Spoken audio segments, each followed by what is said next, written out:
Hello everyone, I hope आप सब अच्छे से होंगे, हेल्दी होंगे एंड सेफ होंगे।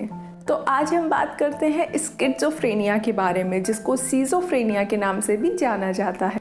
ये एक सीरियस मेंटल डिसऑर्डर है। इसमें पेशेंट को चीज़ें सुनाई देती हैं, दिखाई देती हैं जो रियलिटी में नहीं होती हैं, एग्जिस्ट ही नहीं करती हैं। सबसे ज़्यादा स्किज़ोफ्रेनिया के पेशेंट को जो प्रॉब्लम होती है वो होती है डिल्यूजन और हेलुसिनेशन की। स्किज़ोफ्रेनिया के पेशेंट इस बीमारी से जिंदगी भर जूझते रहते हैं और कई सुसाइडल केसेस में देखा गया है कि पेशेंट या जो मर गया है वो स्किज़ोफ्रेनिया से ग्रसित था। अब आप समझ सकते हैं कि ये कितनी खतरनाक बीमारी होती है। चलिए गाइस, अब हम स्किज़ोफ्रेनिया के बारे में अच्छे से बात करते हैं। लेकिन अगर आपने अभी तक मेरे चैनल को सब्सक्राइब नहीं किया है तो सब्सक्राइब कर दीजिए और बेल आइकन पर भी क्लिक कर दीजिए ताकि मैं कोई भी वीडियो अपलोड करूं तो सबसे पहले आपको नोटिफिकेशन मिल जाए। स्किज़ोफ्रेनिया मेंटल डिसऑर्डर्स में सबसे ज़्यादा खतरनाक माना जाता है और अगर स्किज़ोफ्रेनिया का ट्रीटमेंट टाइम पर और सही तरीके से नहीं किया गया तो 25% सुसाइड करने का खतरा बढ़ जाता है। मैं आपको स्किज़ोफ्रेनिया के बारे में एक सिंपल लैंग्वेज में समझाती हूँ। गाइस, आप लोगों ने कंगना रनौत की एक मूवी तो देखी ही होगी जिसका नाम है वो लम्हे। इस मूवी में कंगना रनौत को स्किज़ोफ्रेनिया यानी कि मेंटल डिसऑर्डर होता है।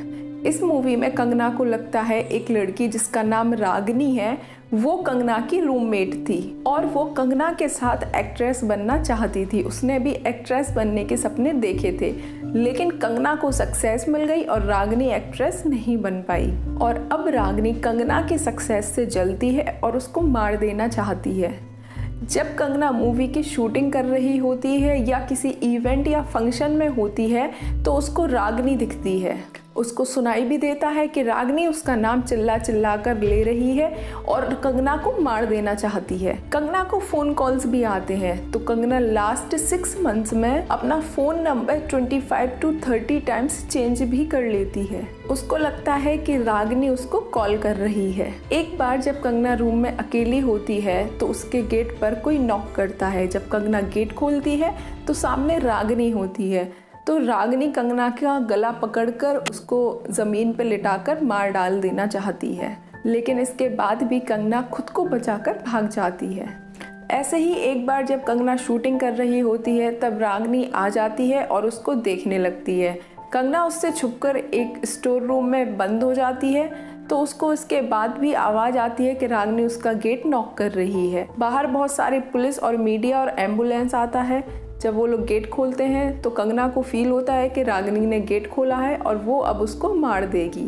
जब डॉक्टर कंगना के केस की स्टडी करते हैं तब उनको पता चलता है कि रागिनी कहीं एग्जिस्ट ही नहीं करती थी, वो सिर्फ और सिर्फ कंगना के दिमाग में थी। और जब कंगना का ट्रीटमेंट चल रहा होता है और वो ठीक होने लगती है तो दवा खाना भी बंद कर देती है। उसको फिर से रागिनी दिखने लगती है और जो कंगना की हेल्प कर रहा होता है, उसका ट्रीटमेंट में साथ दे रहा होता है, तो वो उस पर भी शक करने लगती है। जब वो एक्टर जो कंगना को ट्रीटमेंट में हेल्प कर रहा होता है उसके बर्थडे पर केक लाता है तो कंगना को लगता है कि केक में जहर मिला हुआ है और रागिनी जो कंगना के दिमाग में होती है वो कंगना से बोलती है कि तुम्हारे खिलाफ कॉन्स्पिरेसी हो रही है और ये लोग तुम्हें मार देना चाहते हैं। और कंगना इसी पागलपन में उस एक्टर को चाकू मार देती है जो उसकी ठीक होने में मदद कर रहा होता है। गाइस, मैंने मूवी का एग्जाम्पल इसलिए दिया ताकि आप लोगों को अच्छे से समझ में आ जाए स्किज़ोफ्रेनिया होता क्या है और चीज़ें दिमाग में क्लियर हो जाएं। हालांकि ये मूवी का रिव्यू हो गया। गाइस, जब मैंने बचपन में ये मूवी देखी थी तब मुझे समझ ही नहीं आया था आखिर मूवी में हुआ क्या है। जब हम छोटे होते हैं तो कोई भी न्यू मूवी आती है तो शौक में देख लेते हैं और छोटे में तो इतनी समझ नहीं होती है मेंटल डिसऑर्डर्स होते क्या हैं और ये सब बीमारियां क्या हैं। तो ऐसा लगता था कि हाँ, रागिनी सच में होती है, लाइक अ काइंड ऑफ भूत। लेकिन मैं बिल्कुल गलत थी और मुझे ये समझ ही नहीं आया था कि कंगना को रागिनी क्यों दिखती थी और वो लास्ट में कहाँ गई। क्योंकि जितने भी हम लोग भूत वगैरह की मूवीज़ देखते हैं तो उसमें तांत्रिक वगैरह होते हैं और वो भूत को भगाते हैं, बट इस मूवी में ऐसा कुछ था नहीं। तो समझ ही नहीं आया था कि रागिनी गई कहाँ। लेकिन जब मैंने ग्रेजुएशन में साइकोलॉजी से एडमिशन लिया तब मेरे माइंड में चीज़ें क्लियर हो गई कि आखिर ये बीमारियाँ होती क्या हैं। और तब मैंने बहुत सारी साइकोलॉजिकल रिलेटेड मूवीज़ देखी और फिर से मैंने ये मूवी भी देखी। ऐसी और भी कई सारी साइकोलॉजिकल मूवीज़ हैं। एक तो आप लोगों ने पक्का देखी होगी भूल भुलैया, जिसमें विद्या बालन को स्प्लिट पर्सनैलिटी डिसऑर्डर होता है। चलिए अब हम अपने टॉपिक पर वापस आते हैं। तो हम स्किज़ोफ्रेनिया की सिम्टम्स की बात कर रहे थे। वैसे मैंने आपको मूवी का एग्जाम्पल देकर इतने अच्छे से समझा दिया है कि कई सारी चीज़ें आपके माइंड में ऑलरेडी क्लियर हो चुकी होंगी, लेकिन अब मुझे साइकोलॉजिकल लैंग्वेज में भी समझाना ज़रूरी है। तो चलिए समझते हैं। स्किज़ोफ्रेनिया में दो मेन सिम्टम्स दिखते हैं, पहला है डिल्यूजन और दूसरा है हेलुसिनेशन। सबसे पहले डिल्यूजन के बारे में समझते हैं और उसके बाद हेलुसिनेशन के बारे में समझेंगे।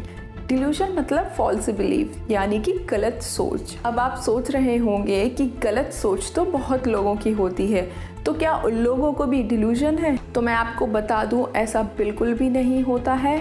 डिल्यूजन बिल्कुल डिफरेंट होता है।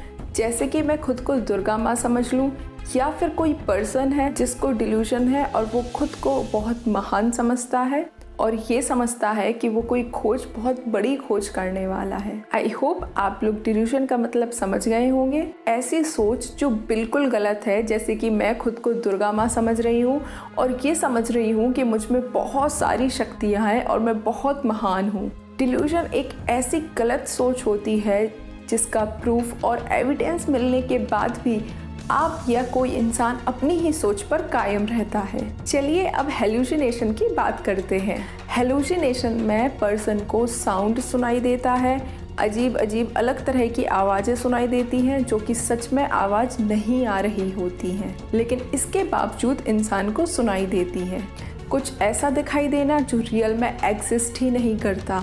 मान लीजिए सामने कुछ भी नहीं है, खाली है, लेकिन मुझे दिखाई दे रहा है कि कोई पर्सन खड़ा हुआ है या कोई भी खड़ा हुआ है। ऐसा फील करना, स्मेल करना और टेस्ट करना जो कि असली में कुछ भी मौजूद नहीं है।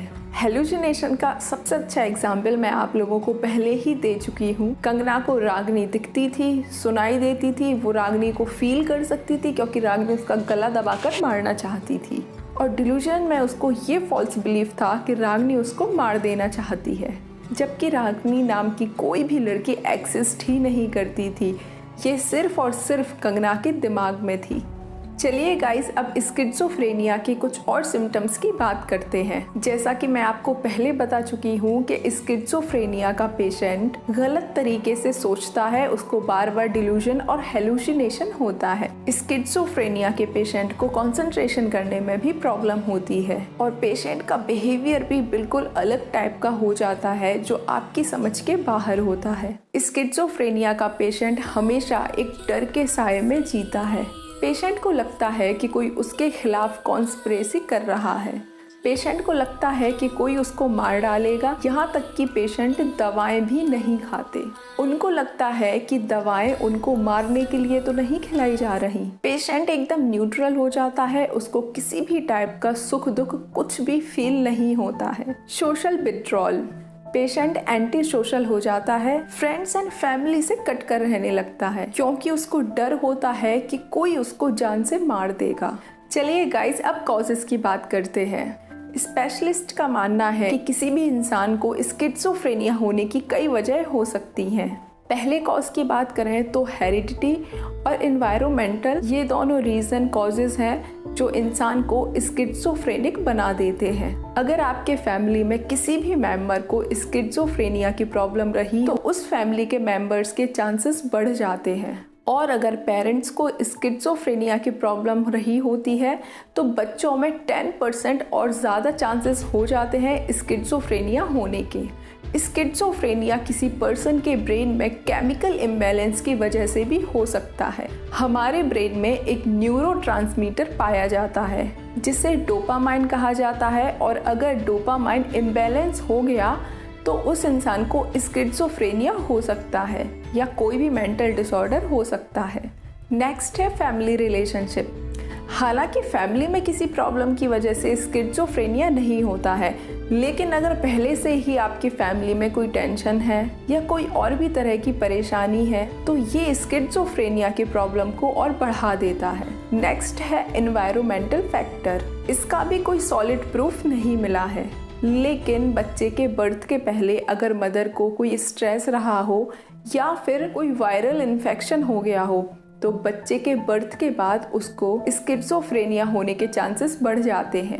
Next, stressful experiences. कभी कभी ऐसा होता है कि स्ट्रेसफुल एक्सपीरियंस की वजह से भी आपके अंदर स्किज़ोफ्रेनिया के सिम्टम्स नज़र आ सकते हैं, जैसे रिलेशनशिप प्रॉब्लम्स, डाइवोर्स, अनएम्प्लॉयमेंट। इन सब चीज़ों की वजह से इंसान के बिहेवियर में चेंजेस आते हैं, बेचैनी होती है, कंसंट्रेट नहीं कर पाते और एंगर बढ़ जाता है। नेक्स्ट है ड्रग्स एंड अल्कोहल। कई बार ड्रग्स और अल्कोहल के ज़्यादा यूजेस से भी स्किज़ोफ्रेनिया की प्रॉब्लम हो सकती है। गाइस, ये वीडियो काफ़ी लंबा हो गया है, सो ट्रीटमेंट्स और टाइप्स ऑफ स्किज़ोफ्रेनिया की बात हम नेक्स्ट वीडियो में करेंगे। तो आज के लिए बस इतना ही। अगर आपको ये वीडियो पसंद आया तो लाइक कीजिए, शेयर कीजिए और चैनल को सब्सक्राइब कीजिए। तो फिर मिलते हैं नेक्स्ट वीडियो में। तब तक के लिए आप हैप्पी रहिए, हेल्दी रहिए। Thank you, bye bye.